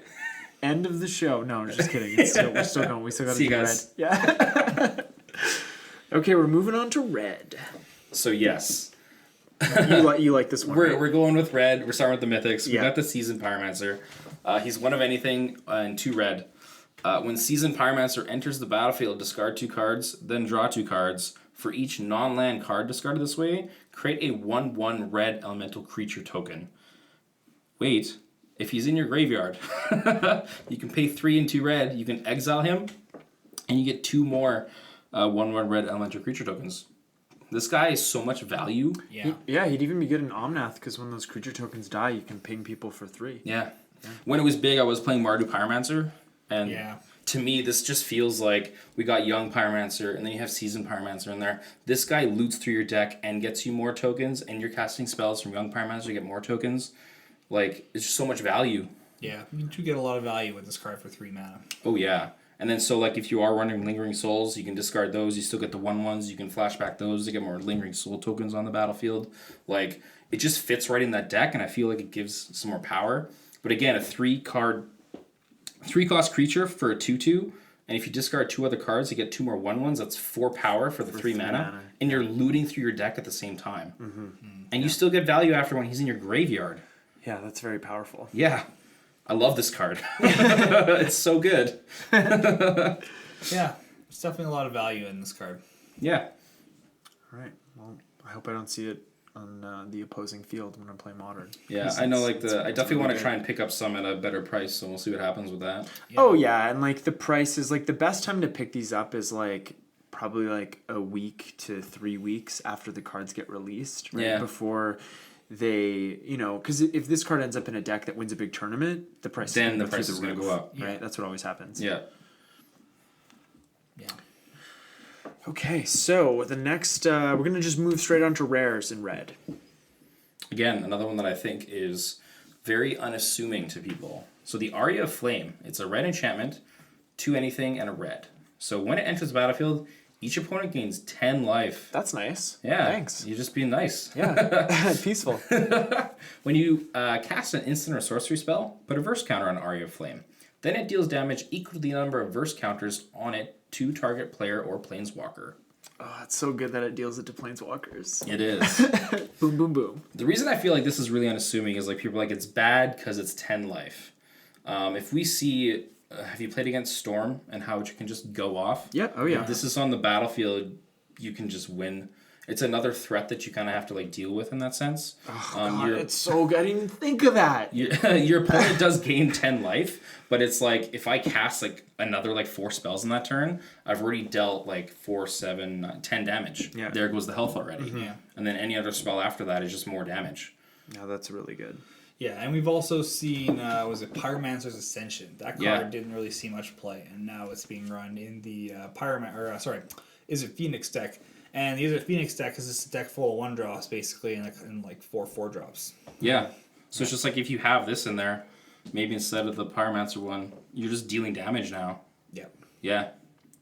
So it is 10 life, but I still think that like if you build around it, you have a lot of those spells, you're just going to be slinging damage at their face. Absolutely. Yeah. Especially if you have more than one of these on the battlefield. Yeah. Yeah. Imagine, is this whenever you cast it? No, because this doesn't work with copies, though, I don't believe. This is whenever you cast Yeah, you have something. to. Yeah. So- So no copies. Unless you're playing with Isochron Scepter, that actually casts them. Right. Yeah. Yeah. Is that modern legal? No. Yeah. Oh, No, it is. It It's is, just pretty near it is modern Yeah. legal, Yeah. but no one plays it. Right. No. Yeah, why would you? You're going to get 2 for 1. Don't do it. Yeah, don't do it. All right, the next rare we're going to talk about is Goblin Engineer. It's 1 and a red for a Goblin Artificer. He's a 1/2. When Goblin Engineer enters the battlefield, you may search your library for an artifact card, put it into your graveyard, then shuffle your library. And you can pay 1 red to tap, sacrifice an artifact, return target artifact card with converted mana cost 3 or less from your graveyard to the battlefield. So this card kind of made me think of Goblin Welder. How Yeah, you for can sure. like swap artifacts on the battlefield. You just choose target artifact a player controls, and target artifact card in that player's graveyard, and you essentially swap them. Usually you're doing that to yourself, but it's also a great way to remove artifacts. But the fact that you get to search and then put it in the yard and then obviously bring it back as soon as possible is a very really cool. powerful effect. Yeah. So I have no doubt this is going to see play in Commander, but do you guys think this is going to see Modern play? Is there like a Goblin? I know there's like a there's always red deck wins, but Yeah. is there anything? Well, the existing Goblin deck is more of like an 8-whack deck where it's just trying to go all in with the 4 8-whack with the 4 bushwhackers. There might be a new deck that sprouts out of this card, or as a result of this card. It's very unique, like you said. It's got a good effect, a lot of power. Yeah, it has everything, right? Yeah. It lets you get the card and then bring it back. Yeah, And essentially it's another piece for like the eggs style play. yeah. Let's not bring up eggs. But yeah, it's a very unique card. We'll have to see if any decks come out as a result of it. Yeah. Yeah, I like it a lot. Next one is another Goblin. No, it's not. It's an Eric pick. It is another goblin. No, he is a Goblin. That's right. Yeah. He doesn't look like a Goblin in that picture. It's sort of. He does actually look like a goblin. Does he? He's all green, man. Come on. You might be the way you're looking at him. Maybe. I Yeah. think the nose and the mouth are sort of taking up most of the headspace. Yeah. It's one of those ones Yeah. where you have to kind of see it right? Yeah. Yeah. It's probably because Seb didn't do the art. That's There you why. There you go. Yeah. So we got Pashalik Mons. It's 2 of anything in red. It's a legendary Goblin Warrior. It's a 2/2.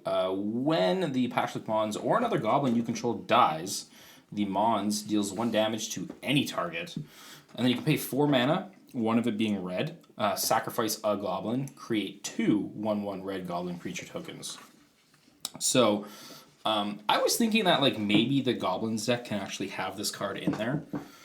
Because even though you're always wanting to swing face, and now when you're swinging face and your creatures get blocked, they still get damage through to your opponent. Yeah, Yeah, I agree with that. yeah. Though my one critique about this card, or one thing that bugs me about it, is the fact that you sacrifice a goblin and you get 2 goblins. Normally you sack 1 creature type and get another one. You sack a human, you get a spirit. You sack a human, you get a zombie. You're killing goblins and getting more goblins. Feels kind of weird. Yeah, I don't know It's how very like good though. the goblins just like split. Yeah. Like in terms of the flavor, like what's going on there? Yeah. Maybe they reproduce by osmosis. Maybe. Yeah. Yeah. But yeah, it's very strange, but very powerful. Like that. That's definitely a good effect. And Yeah. very good in the goblins deck. Yeah, any goblin dying, you're just doing 1 damage or anything. It's pretty good. Also, like in Commander, if you can create a lot of mana, you just keep getting more goblins and you're dealing damage at the same time. Yeah. 4 mana, sack a goblin, Oh yeah. deal damage, get 2 more. If you have enter the battlefield stuff or something like that, like you just have a lot of triggers. Yeah, like happening. Perforos. Yeah. Yeah. Oh. That's super broken. This would be good for, because when it starts to sputter out, the goblins deck could be good for them there too. Yeah, like Yeah. late game, you need a mana sink. Late game, yeah, you get a mana sink. You get to 4 mana, you draw this guy, you play him, next turn you start kind of doing stuff again. Yeah. It kind of gives the goblins deck like something to do late game because that deck, if you don't get there in the first like 3 turns, If you lose 3 or 4 board, turns, and if you lose board control, it's over. yeah, you're just over right away. Yeah. So Yeah, it's a super cool card, Yep. and it is a goblin, Yep. despite my earlier. back and forth. Exactly. Yeah. Okay, the next card we're going to talk about is Planebound Accomplice. I think we all like this card. Yeah, this It's card. spice. Yeah, so Planebound Accomplice is a 2 and a red for a creature human wizard. Use 1 red. One red. You may put a Planeswalker card from your hand onto the battlefield. Sacrifice at the beginning of the next end step. Flavor text is, I told you I had friends. Yeah. So, this card is very powerful. Like, imagine putting Karn onto the battlefield for 1 mana. It's pretty powerful. Yeah. We're talking Big Daddy Karn here, not some of these newer Karns that are No. less impactful. OG Karn, Planeswalker. Liberated. The Karn. That's right, he's out.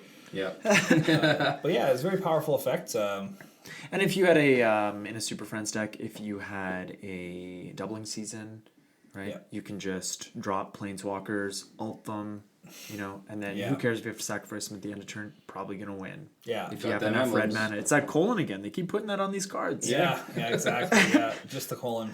Like see that power. Yeah, this card is going to go crazy in Commander, I think. Yeah. Oh, yeah. Yeah. It's Yeah. fantastic. I would love to build a commander. I would love to build a Super Friends commander deck, except for doubling season is like $80. Is it really back up to I that? think it's going back up. It's always Wow. it's always going back up. Yeah. Wow. It's a good card. All right. The next rare we're going to talk about is Spiteful Sliver. You were talking about this one a little earlier. Yes, I guess I will take this one away as well. So this is Spiteful Sliver. He's 2 and a red. Sliver creatures you control have. Whenever this creature is dealt damage, it deals damage. Or it deals that much damage to target player or planeswalker. This effect is one of the effects that I grew to hate very early on when I was playing Magic. I believe this is reminiscent of Boros Reckoner. You got it, man. That was my Boros deck. Yeah, and like so, yeah. This is what's going to take Slivers to the next level. So you have this guy, and then a gold one that gives them flying and haste.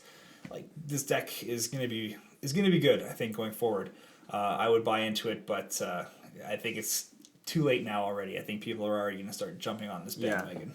Yeah. Victories against the Hive are tragedies. Yes. Yeah. This is really good because like it puts your opponent in that spot. Like if they have big creatures, even if they block what you're attacking with, that creature's 5 damage is still being dealt to the Sliver. That 5 damage, you now get to hit them in the face. Yeah, just going straight to the dome. So Yeah. This card effect is very powerful. I feel like the Slivers deck is going to have some good reach going forward. Your opponent needs to use removal on this because then if they're a creature deck, like they just don't stand a chance, I think. Yeah, Absolutely. Yeah. This card's great.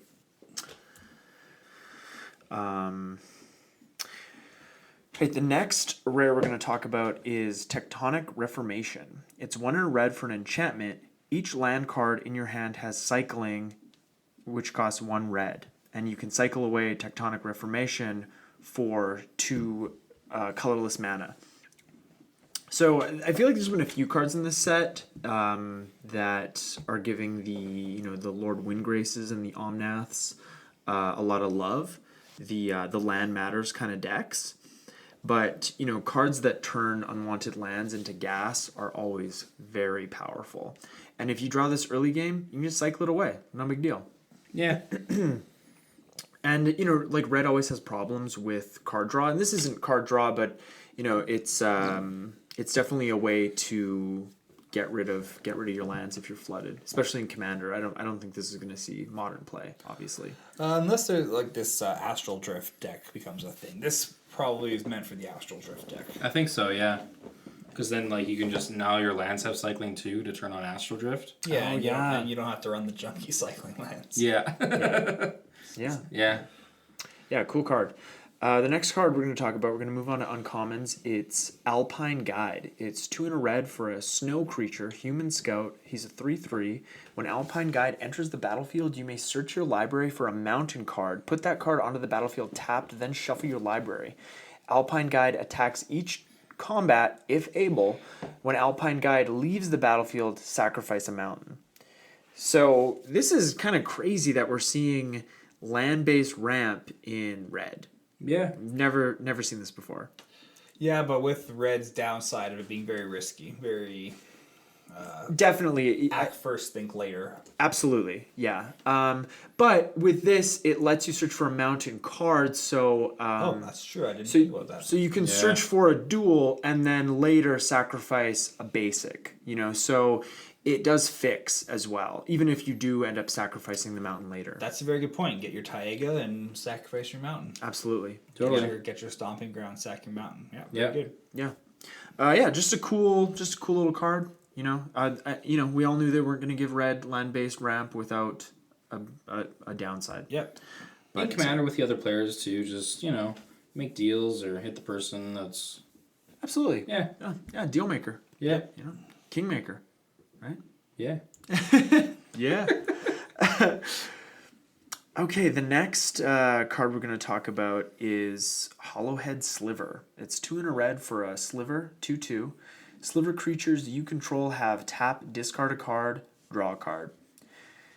This is just great because sometimes you need to rummage, right? Yeah. Yeah. And when you have a board full of slivers, you can cycle through quite a few cards. Yeah, I think this card's actually really good. Anything that's like card advantage like that, I really like.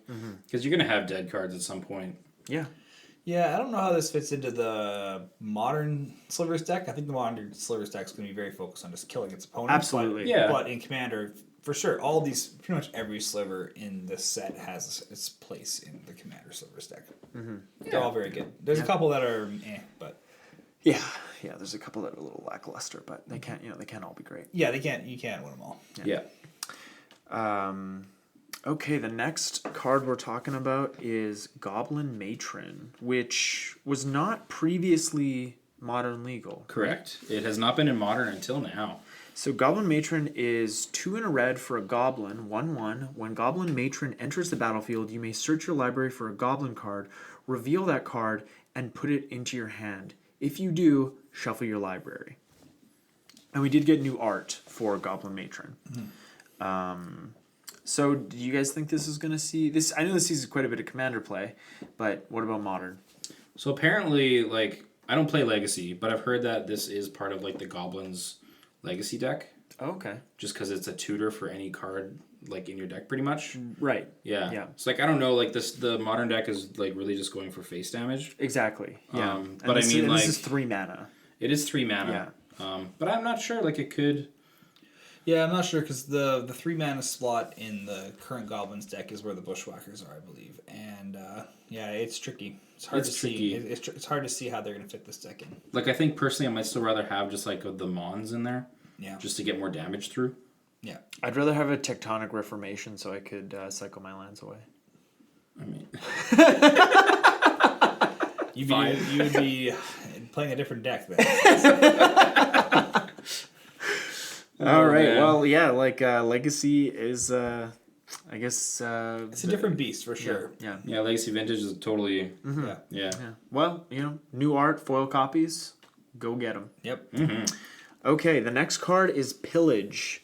1 and 2 red for a sorcery. Destroy target artifact or land. It can't be regenerated. So Pillage is Modern legal. Yeah. Do you guys think it's going to see Modern play? Certainly not main boarded. If it does. There is a deck that plays Molten Rain. That's true, Ponza. What is Molten Rain? Molten Rain does the same thing as Pillage, but it only hits a land. But then your opponent loses 2 life. But it's 3 mana. 3 mana. Same cost as Pillage. Okay. But only a land. But then if it's a non-basic land, then your opponent takes 2 damage. Oh yes. Yeah. So I mean, like this just has so much more. If you're the ability to hit the artifacts obviously is really nice, and the 2 damage is kind of like I'll probably get there anyways. Right. I think with Ponza. Okay. Yeah. Cool. Yep. Okay, so Lava Dart. This isn't a fantastic card, but I just wanted to mention it. So this card was not previously Modern legal. It was printed originally in Judgment, but when you just want to get that last bit of damage through, sacrificing a mountain, no big deal. So I can see people dying to this in Limited. Yeah, limited. That's where I'm thinking. You see this card quite a bit. I mean, some people are saying that or speculating that this is gut shot, like 5 and 6 for the Phoenix deck. It's pretty good, and yeah, like you said, it gets the last couple points of damage in, and you're just casting spells, which is what Phoenix wants to do. And absolutely, this is very cheap, basically free spells. Mm-hmm. So here you go, Phoenix. Have more toys. Also, I mean, you still get to cast it. Yeah, with the flashback as well. Exactly. With that enchantment we were talking about before, deal damage for the amount of Aria. Yeah. Aria of Flame. Yeah. There you go. Got him.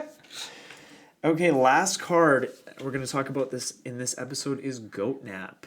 I think it's a good way to end the episode. I think so too. Yeah. I just had to talk about this. We just goat napped everybody's time. Yeah, it's so hilarious.